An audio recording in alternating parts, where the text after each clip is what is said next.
भाजपा की जो पूरी रणनीति है वो इस देश में हिंदुत्व की पॉलिटिक्स है, हार्डकोर हिंदुत्व की पॉलिटिक्स है। तो आप मुझे एक बात बताइए हिमांशु, या कांग्रेस से ये सवाल रहेगा कि आप एक बात बताइए, क्या हिंदू समाज में जिस हिंदुत्व की बात हम करते हैं वो हिंदू समाज जो सिंधु नदी के किनारे फला फूला, क्या उसमें धानुक समाज के लोग नहीं आते हैं? क्या उसमें गुज्जर नहीं आते हैं? क्या उसमें पटीदार नहीं आते हैं? क्या उसमें जाट नहीं आते हैं? कांग्रेस कहती है कि हम आम आदमी की पार्टी हैं, गरीब गुरबों की पार्टी हैं, लेकिन वो सीट देते हैं 10 में से 9 सवर्णों को। और बीजेपी पर ये धब्बा लगा हुआ है कि ये फॉरवर्डों की पार्टी है। लेकिन आप देख लीजिए कि सारा जगह बीजेपी पूरा नेतृत्व जी है जो ओबीसी और ईबीसी ग्रुप जो है उसमें भरे पड़े हुए हैं। भाजपा ब्राह्मण और बनियों की पार्टी है, ये सरासर गलत है। कांग्रेस 5 ब्राह्मण को भी देकर ब्राह्मणों का वोट नहीं ले पाएगी और बीजेपी 10 ओबीसी को भी देकर सारा ब्राह्मणों का वोट वही ले जाएगा। 10 सीट ओबीसी को दे देना, और वो भी एक राष्ट्रीय पार्टी, और वो पार्टी जिसपे शुरू से ये आरोप लगते रहा कि ये ब्राह्मणों की पार्टी है, ये बनिया की पार्टी, उस मिथ को फिर तोड़ा गया और बार बार तोड़ा गया है। राज्यसभा का जो टिकट दिया गया है, 10-10 ओबीसी को शामिल किया गया है, उसमें यही दर्शाने की कोशिश हो रही है कि हम टिकट के मामले में हम अपनाएंगे पूरा सोशल इंजीनियरिंग, और जो मेरा मैनिफेस्टो होगा, जो मेरा बयान होगा, भाषण होगा, मेरा रणनीति जो होगा वो होगा राष्ट्रवाद, हिंदुत्व। जातीय समीकरण का सहारा लिया जा रहा है और राष्ट्रीय स्तर पर जो है वो हिंदुत्व और राष्ट्रवाद का सहारा लिया जा रहा है। आप देखेंगे 2024 का इलेक्शन जो है हिंदुत्व के मुद्दा पर लड़ा जाएगा, हिंदुत्व को ही देखिए तो राष्ट्रीय स्तर पर प्रसारित किया जा रहा है। भाजपा की जो रणनीति है वो है कि एक नेशनल एजेंडा के साथ साथ क्षेत्रीय एजेंडा को भी लेके चलना है। आप देखिए कि 1990 के बाद जब मंडल आया तो उसके बाद मंडल और कमंडल दोनों आया था। तो कमंडल से जो है हिंदुत्व निकला, राष्ट्रवाद निकला, और जो मंडल से जो है वो निकला क्षेत्रीय दलों का प्रभाव निकला। जातीय जनगणना को लेकर पूरे देश की सियासत जो है गर्म है। एक तरफ कांग्रेस का दावा है कि पूरे देश में जातीय जनगणना होनी चाहिए क्योंकि इससे जो दलित समाज के लोग हैं, पिछड़ा समाज का लोग है, उसको फायदा होगा। वहीं बीजेपी साफ तौर पर संसद में ये इस बात का ऐलान कर चुकी है कि वो देश में जातीय जनगणना नहीं कराएगी, इसकी जरूरत है ही नहीं। इन तमाम मसलों पर कि भाजपा क्या सोचती है, कांग्रेस क्या सोचती है और इसको लेकर क्या रणनीति है और देश की सियासत किस तरफ जाएगी जातीय जनगणना को लेकर के, इस पर बात करने के लिए हमारे साथ हैं आदेशपुरी जी और उदित जी। पहला सवाल उदित जी आपके साथ होगा। आप कुछ डेटा के साथ आए हैं और ये बताइए कि जातीय जनगणना को लेकर भाजपा का कांग्रेस की रणनीति क्या है? देखिए, रणनीति तो इन लोगों का साफ है, कांग्रेस चाहती है हो जाए और भाजपा चाहती है नहीं हो। लेकिन जो आंकड़े हैं मेरे पास, उस आंकड़ों से आप समझिए कि कल राज्यसभा के जो उम्मीदवारी थी, देश में तमाम जो राजनीतिक पार्टियां हैं उन्होंने अपने उम्मीदवारों के नाम जो है वो घोषित कर दिए कि कांग्रेस की तरफ से कितने लोग जा रहे हैं राज्यसभा, कौन कौन लोग होंगे, भाजपा की तरफ से कितने लोग होंगे और कौन कौन लोग होंगे। ये तमाम आंकड़े जो है वो हमारे सामने आ गए। भाजपा कोटे से कुल 16 सीटें थी भाजपा के पास जो राज्यसभा पहुंच सकते थे और कांग्रेस के पास 10 सीटें थी। देखिए, विधायकों की संख्या पर निर्भर करता है कि राज्यसभा के कितने मतलब संख्या क्या होगी किसी पार्टी की। तो ये तो तय बात है कि भाजपा के पास ज्यादा विधायक है, अधिक राज्यों में उसकी सरकार है, तो 16 सीटें भाजपा के पास थी और 10 सीटें कांग्रेस के पास थी। अब देखिए, जो डेटा है मेरे पास, वो डेटा आपको चौंका देगा, इसलिए क्योंकि बिना जातीय जनगणना कराए हुए भी बड़ा सटीक तरीके से एनालिसिस करके भाजपा ने टिकट बंटवारा किया है। हम जातियों पर बात करेंगे क्योंकि भारत में जाति जो है वो एक अटल सत्य है जिससे हम इनकार नहीं कर सकते। 16 सीटें भाजपा के पास थी और 16 उम्मीदवार जो भाजपा ने घोषित किया है वो किस जातिया से आती है, कौन सी उनकी जाति है, कौन से वो नेता है, इसके बारे में आपको हम बताएंगे। और साथ ही साथ कांग्रेस से जो 10 उम्मीदवार हैं वो किस जाति से आते हैं, किस धर्म से आते हैं, क्योंकि एक मुस्लिम कैंडिडेट भी हैं, इमरान प्रतापगढ़ी उत्तर प्रदेश से हैं। तो अब स्क्रीन पर आप देखिए, आपको आंकड़े हम बताने लगते हैं। राज्यसभा से कांग्रेस के कुल 10 उम्मीदवार हैं जिसमें ब्राह्मणों को 5 सीट दिया गया है, मतलब पंडित जी लोग को 5 सीट दिया गया है। अन्य सवर्ण जो हैं, राजपूत हो गए, बाकी जो जातियां हैं सवर्ण में, उनको 3 दिया गया है।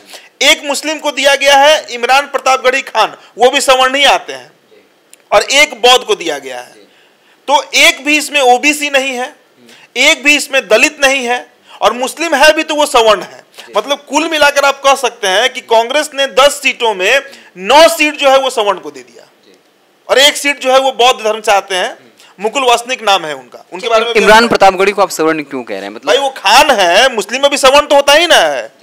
अब सैयद हो गया, ये लोग मतलब फॉरवर्ड मुस्लिम है, फॉरवर्ड मुस्लिम हो गए नहीं है तो फॉरवर्ड ही ना हो गया। ये लोग सीधे समझिए आप कि ये सवर्ण मुसलमान है, पठान हो गए, सैयद हो गए, शेख हो गए, खान हो गए, ये लोग कौन है? ये सभी लोग सवर्ण है मुस्लिम में।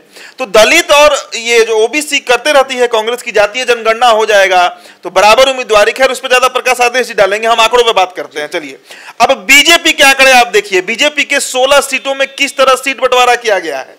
तो भाजपा की तरफ से जो 16 उम्मीदवार हैं उनमें 10 ओबीसी समाज से आते हैं, 10 ओबीसी समाज से, ब्राह्मण 4 है, राजपूत 1 है और दलित 1 है। मतलब 16 में 10 ओबीसी है, 1 दलित है और 5 सीट ही दिया गया है सवर्णों को। अब नाम हम बता देते हैं। देखिए भाजपा कोटे से जो ओबीसी उम्मीदवार बनाए गए हैं उनमें कविता पटीदार हैं मध्य प्रदेश से, श्री जग्गेश हैं कर्नाटक से, पीयूष गोयल है महाराष्ट्र से, अनिल सुखदेव बोंडे हैं महाराष्ट्र से, राधा मोहन अग्रवाल हैं उत्तर प्रदेश से, सुरेंद्र सिंह नागर हैं उत्तर प्रदेश से, बाबूराम निषाद हैं उत्तर प्रदेश से, संगीता यादव हैं उत्तर प्रदेश से, कल्पना सैनी है उत्तराखंड से और शंभू शरण पटेल बिहार से हैं, जिन पे हमने कल खबर भी किया है। अब देखिए ये तो हो गए 10 ओबीसी चेहरे भाजपा से तो जा रहे हैं राज्यसभा। अब बात कर लेते हैं सवर्ण उम्मीदवार। तो सवर्ण उम्मीदवार की अगर आप बात कीजिए तो कुल 5 हैं, जिनमें 4 ब्राह्मण और 1 राजपूत हैं।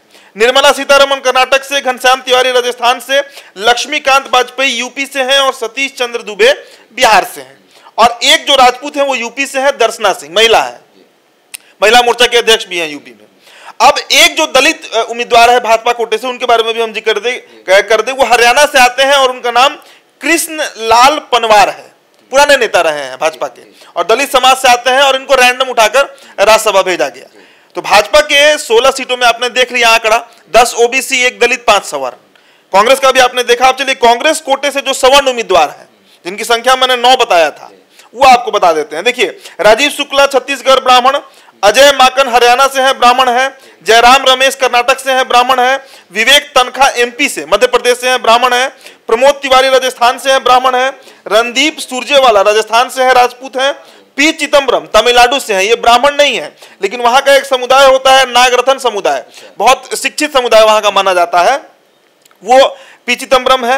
और रंजीत रंजन है छत्तीसगढ़ से। अब देखिए रंजीत रंजन पप्पू यादव की वाइफ है और इनको लेकर बड़ा कंट्रोवर्सी रहता है। दरअसल इनके जो पूर्वज थे वो कश्मीरी ब्राह्मण रहे हैं और ये लोग कन्वर्ट होकर सिख बना, लेकिन सिख में ये लोग सवर्ण समाज से आते हैं, इसलिए मैं इनको सवर्ण में रख रहा हूं। ब्राह्मण फैमिली से है और कन्वर्ट भी हुए तो सिख में सवर्ण समाज में गए। अब इसके बाद आप देखिए इमरान प्रतापगढ़ी जो है यूपी से है, हालांकि उनको मैं सवर्ण में नहीं रख रहा हूं लेकिन है सवर्ण। और उसके बाद मुकुल वासनिक जो कि राजस्थान से है और बौद्ध है। तो ये आंकड़े आप देखकर समझ सकते हैं कि जो कुल सीटों का बंटवारा हुआ है बिना जातीय जनगणना किए हुए, किसी जाति की काउंटिंग नहीं हुई है। जो एक बात चलती है कॉमन परसेप्शन जो है कि 52% ओबीसी है, मतलब आधी आबादी इस देश की ओबीसी है। तो 16 का आधा तो 8 होता है, लेकिन भाजपा उसे बढ़ाकर ही ओबीसी को रिप्रेजेंटेशन दे रहा है। और इसका पॉलिटिक्स जो है ना वो 2024 में देखिएगा, इसको देखने को मिलेगा। आदेश जी इसके बारे में डिटेल में बताएंगे। चलिए एक तरफ कांग्रेस ये कहती है कि जातीय जनगणना जरूरी है, इससे पिछड़ों अति पिछड़ों का विकास होगा, लेकिन भाजपा कहती है जातीय जनगणना की जरूरत नहीं है। और बाकायदा उदित जी ने बताया डेटा के जरिए कि राज्यसभा कितनों को भेजा गया, कांग्रेस ने सवर्णों को भेजा जहां प्राथमिकता दी, बीजेपी ने जो है ओबीसी को दिया। और संजय जायसवाल ने भी कहा था कि इस बार इतिहास में पहली बार सबसे ज्यादा मंत्रिमंडल में ओबीसी और दलित को जगह दिया गया। तो कैसी राजनीति आप देखते हैं कांग्रेस की और भाजपा की? देखिए अभी जो जातिगत जनगणना है, आपको बताएं कि जो शासन में होता है वो इसका विरोध करता है और जो शासन विपक्ष में होता है वो सपोर्ट करता है, ये नियम है। 2011 में आपको बताया कि सोशियो इकोनॉमिक सेंसस जो हुआ उसमें जाति की भी गणना कराई गई थी, लेकिन उसको आउट नहीं किया कांग्रेस ने। और वही कांग्रेस आज है जो कि पूरे देश में कर रही है कि जातीय जनगणना कराया जाए। देखिए इसमें बता दें आपको कि जातीय जनगणना, देखिए सबको पता है कि जाति की संख्या कितनी है। आप मुखिया का चुनाव होता है, एक एक घर से लोग ये कर लेता है कि कौन कितना संख्या है, कितना वोटर है। वार्ड का शहर में होता है, उसमें पता चल जाता है। सरकार के पास A to Z पॉलिटिकल पार्टियों के पास डाटा होता है, उसी हिसाब से देखते हैं कि आप उस क्षेत्र में वैसे विधायक उतारे जाते हैं, MP उतारे जाते हैं। लेकिन ये सारा प्रयास क्या है कि ये गजट में, जो भारत सरकार का गजट होता है उसमें ये आंकड़ा जनगणना करा के इसको प्रकाशित किया जाए, तब ये इनको उस हिसाब से अपना जो नीति बनाने में इनको फ़ायदा होगा या फिर गोलबंदी में फ़ायदा होगा। आप देख लीजिए कि देश में एक दूसरा ही एक चलता है, एक फिलॉसफी चलता है कहें तो। कांग्रेस कहती है कि हम आम आदमी की पार्टी हैं, गरीब गुरबों की पार्टी हैं, लेकिन वो सीट देते हैं 10 में से 9 सवर्णों को। और बीजेपी पर ये धब्बा लगा हुआ है कि ये फॉरवर्डों की पार्टी है।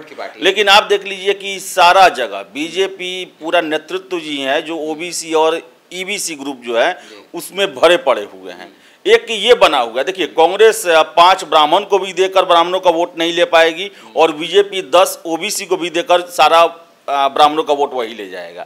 देश में एक बन चुका है ये जो है सीट देने से कोई अभी ज़्यादा इफेक्ट नहीं पड़ेगा। लेकिन आपको बताएं कि 2024 का चुनाव है तो इसमें जो है अपना जो एक कहा था ना कि सोशल इंजीनियरिंग, वो एक दर्शाया गया है कि हमारा 24 को लेकर रणनीति क्या है और साफ मैसेज देना है कि हम जो हैं वो इनके पैरोकार हैं। जैसे कि देख लीजिए बीजेपी खुद को कहती है कि हम खुद पर उन पर लगता है, एक कहा जाता है कि ये फॉरवर्ड की पार्टी हैं, उन्होंने ओबीसी को दिया है। आप देख ले बिहार से भी उन्होंने जो दिया है टिकट तो एक ब्राह्मण को दिया और एक ओबीसी को दिया है जो धानुक समाज से आते हैं। ये साफ मैसेज है, सोशल इंजीनियरिंग है कि हम कुर्मी से धानुक समाज को अलग कर रहे हैं, एक तरह से सेंधमारी किया जा रहा है यहाँ पर है। फिर से जो संख्या जो है उदित ने बताया कि 52%, तो ये जो है 1931 के सेंसस के हिसाब से है और अभी जो है जनसंख्या बढ़ी ही होगी। मान ले तो 57-58% के आसपास देश में ओबीसी हुए हैं। बीजेपी इसको देख रही है कि अगर हम जब तक पिछड़े अति पिछड़ों में सेंध नहीं लगाएंगे तब तक हमें फिर से 2024 का हमें ये नहीं मिलेगा, सत्ता नहीं मिलेगा। और आपको पता है कि कांग्रेस जो है अभी भी स्ट्रेटजी में पीछे है, अभी भी काफ़ी पीछे है। और देखिए कि वो एक भी दलित को नहीं सीट दिए हैं अभी तक, अति पिछड़ा से नहीं दिए हैं सीट वो। तो उनका जो है अभी कोई सटीक जो है वो 2024 को लेकर उनका रणनीति नहीं दिखाई देता। मेरा एक सवाल ये रहेगा कि कांग्रेस के बारे में देखें, तमाम नेता हमेशा वो मुस्लिम और दलित की बात करते हैं, पिछड़ों की बात करते हैं, लेकिन जब टिकट का बंटवारा आया, चाहे वो राज्यसभा में उदित जी ने डेटा दिया है, इसके अलावा इस वक्त बिहार में अगर आप देखिए तो चाहे प्रदेश अध्यक्ष हो, तमाम जितने बड़े पद हो, अधिकतर जो है वो सवर्णीय है। तो क्या लगता है कि कांग्रेस रणनीति के मामले में पीछे पड़ रही है, कहती कुछ और है और जब सीट देने की बारी आती है उसमें पिछड़ा नहीं होता, दलित नहीं होता है? देखिए ये कांग्रेस के साथ यही तो प्रॉब्लम है ना। कांग्रेस ये एक समय में हुआ करता था, उसमें कांग्रेस ही मेन पार्टी हुआ करता था, लेकिन जो सोशल इंजीनियरिंग जो 90 के दशक के बाद हुआ, कांग्रेस उसमें फिट नहीं बैठ पा रही है, या बैठ नहीं पा रही है या फिर बैठना नहीं चाहती है, अलग बात है। लेकिन कांग्रेस के साथ एक ये भी समस्या है कि राहुल गांधी को सेट करना है और उनके ही कारण वो बड़ा फैसला नहीं ले पाते हैं। और देख रहे हैं आप कि हमेशा उनके पार्टी के नेता जो हैं छोड़ के जा रहे हैं। अभी के कपिल सिब्बल गए हैं छोड़ के, समाजवादी पार्टी ज्वाइन करनी है वो। तो कांग्रेस जो है वो अभी उस माइंडसेट में नहीं आई है जिस माइंडसेट में अभी बीजेपी आ गई है और देश का राजनीति आ गया है। मीन्स कहने का मतलब है कि अब जो है वो सामाजिक न्याय के साथ साथ जो भी समाज के पिछड़े हुए लोग थे, जैसे कि अति पिछड़ा है, पिछड़ा वर्ग है, उनमें खोज के कि कौन कौन से समाज जो हैं जो अभी तक नहीं बाहर आए हैं उनको बाहर लाना है और इसी माध्यम से गोलबंदी करना है। और यही काम जो है कांग्रेस इतना अंदर तक नहीं कर पा रही है। इसका कारण भी है संगठनात्मक जो उनका शक्ति जो है कमज़ोर पड़ चुका है, उतने लोग शामिल नहीं हो पा रहे हैं, या फिर संगठन में जो भी लोग हैं वो उतना मेहनत नहीं कर रहे हैं कि वो डाटा और उनको मौका दे ऊपर तक आने का। इस कारण से जो है वो चीज़ फॉलो नहीं हो पा रहा है। वो अभी तक एडजस्ट नहीं कर पा रही है कांग्रेस कि कैसे हमको 2024 का इलेक्शन लड़ना है। हाँ उदित जी, देखिए एक बात मैं इसमें जोड़ना चाहूँगा कि जब से भाजपा की पॉलिटिक्स अगर आप उसको ऑब्जर्व करिए, 90 से 6 दिसंबर 1992 जब बाबरी मस्जिद को ढा दिया गया, शहीद कर दिया गया, जो कहिए उसको आप, भाजपा की जो पूरी रणनीति है वो इस देश में हिंदुत्व की पॉलिटिक्स है, हार्डकोर हिंदुत्व की पॉलिटिक्स है। तो आप मुझे एक बात बताइए हिमांशु, या कांग्रेस से ये सवाल रहेगा कि आप एक बात बताइए, क्या हिंदू समाज में जिस हिंदुत्व की बात हम करते हैं वो हिंदू समाज जो सिंधु नदी के किनारे फला फूला, क्या उसमें धानुक समाज के लोग नहीं आते हैं? क्या उसमें गुज्जर नहीं आते हैं? क्या उसमें पटीदार नहीं आते हैं? क्या उसमें जाट नहीं आते हैं? क्या उसमें यादव नहीं आते हैं? क्या उसमें तेली नहीं आते हैं? कौन से, क्या उसमें बढ़ई लोहार नहीं आते हैं? मतलब कौन नहीं आता है? सभी लोग आते हैं। और भाजपा को आज के समय में अगर ये कहना, इस परिप्रेक्ष्य से देखना कि भाजपा ब्राह्मण और बनियों की पार्टी है, ये सरासर गलत है। और इस बात को देखिए, एक बहुत बड़े जदयू के नेता ने मुझे कहा था कि नरेंद्र मोदी ये तमाम जो सब समाजवादी पॉलिटिक्स करने वाले लोग हैं इनको कैसे पछाड़ दिए, इनसे बड़ी समाजवादी राजनीति किए हैं नरेंद्र मोदी। समाजवादी राजनीति का मतलब क्या होता है कि समाज के सभी तबकों को उठाकर रिप्रेजेंटेशन देना। और आप देखिए ना 2014 के बाद से आप ऑब्जर्व करिए, लगातार कहीं कोई कास्ट की पॉलिटिक्स बीजेपी करती ही नहीं। हालांकि इसका नुकसान भी 2015 में उठाना पड़ा बिहार में, लेकिन इसके बावजूद आप यूपी में देखिए, आप कहीं भी देख लीजिए, केशव प्रसाद मौर्य हार गए, इसके बावजूद उनका जो पद है वो बरकरार रहा। अखिलेश यादव इस पर ज्यादा ब्राह्मण किए, उनको समझ में आ गया। तो अगर हिंदू समाज एक हो जाए, जो भाजपा कर रही है, और वही उसकी हार्डकोर और मतलब आप कह सकते हैं कोर पॉलिटिक्स है, अंदर की पॉलिटिक्स है, उसी के तहत 2024 को ध्यान में रखते हुए, चूंकि अब 1.5-2 साल बचा हुआ है लोकसभा चुनाव को, यह तैयार किया गया कि भाई 10 सीट ओबीसी को दे देना, और वो भी एक राष्ट्रीय पार्टी, और वो पार्टी जिसपे शुरू से ये आरोप लगते रहा कि ये ब्राह्मणों की पार्टी है, ये बनिया की पार्टी, उस मिथ को फिर तोड़ा गया और बार बार तोड़ा गया है। ऐसा नहीं कि पहली बार हो रहा है, और इसी का फायदा केंद्र सरकार को मिलता है, जो वो 282 से 303 पहुंच गया। और इस बार देखिए क्या आंकड़ा होगा, क्योंकि भाई ब्राह्मण हैं कितने प्रतिशत, अगर सभी ब्राह्मण भी वोट कर दे कांग्रेस को, तो भी कांग्रेस का जीर्णोद्धार नहीं होने वाला है। और ब्राह्मण समाज ये मांग भी नहीं करता है कि आप सारा सीट हम ही को दे दीजिए।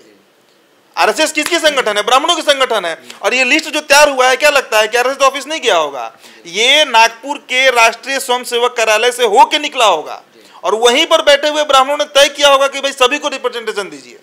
और यही आज के समय में मजबूती है भाजपा की कि वो सभी को रिप्रेजेंटेशन दे रही है और सत्ता में बनी हुई है। क्या लग रहा है 2024 के लोकसभा चुनाव के दौरान जब प्रचार जोर पकड़ेगा, उस वक्त भाजपा के नेताओं को मौका रहेगा कि चाहे देखिए हमने सबसे ज्यादा मंत्री बनाया ओबीसी से, दलित से, सबसे ज्यादा राज्यसभा सीट, तो क्या ये जो फैसला है उस वक्त काम आएगा जब विपक्षी पार्टियां बोलेंगी कि हम दलित और मुसलमान को रिप्रेजेंट देते हैं? आएगा, बिल्कुल काम आएगा, क्योंकि इसमें एक ओबीसी जाति नहीं। देखिए पटीदार का गुजरात में रिप्रेजेंटेशन दे दिया गया कविता पटीदार के नाम पे। उसके बाद एक गुजर हैं सुरेंद्र सिंह नागर, यूपी से हैं, पश्चिमी यूपी से आते हैं, ये गुज्जर समाज से आते हैं, इनको रिप्रेजेंटेशन दिया गया। बनिया को रिप्रेजेंटेशन दिया गया राधा मोहन अग्रवाल के रूप में। कल्पना सैनी जो उत्तराखंड से हैं, जो वहां पर अति पिछड़ा आयोग की अध्यक्ष हैं, उनको बनाया गया। तो सभी जातियों को लिया गया है। और नॉर्थ इंडिया की अगर आप बात कर लीजिए, उत्तर भारत की, तो लगभग वो सभी जाति को उठाया गया है जिनका बड़ा आबादी है, जिनका बड़ा रिप्रेजेंटेशन है। तो इसका फायदा भाजपा को, इसमें कोई दो राय नहीं है कि उनको 2024 के लोकसभा में मिलेगा इसका। तो जातीय जनगणना को लेकर देश की सियासत गर्म है।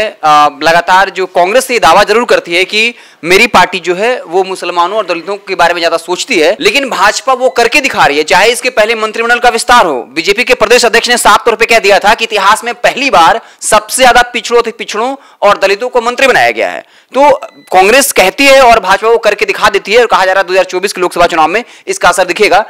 आदेश जी कुछ और कहना चाहते हैं? देखिए बता रहे हैं, भाजपा की जो रणनीति है वो है कि एक नेशनल एजेंडा के साथ साथ क्षेत्रीय एजेंडा को भी लेके चलना है।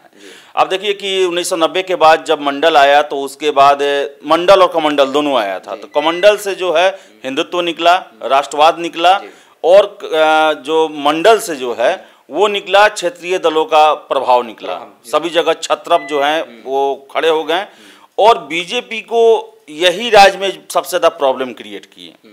तो इनको तोड़ने के लिए जातीय समीकरण का सहारा लिया जा रहा है, और राष्ट्रीय स्तर पर जो है वो हिंदुत्व और राष्ट्रवाद का सहारा लिया जा रहा है।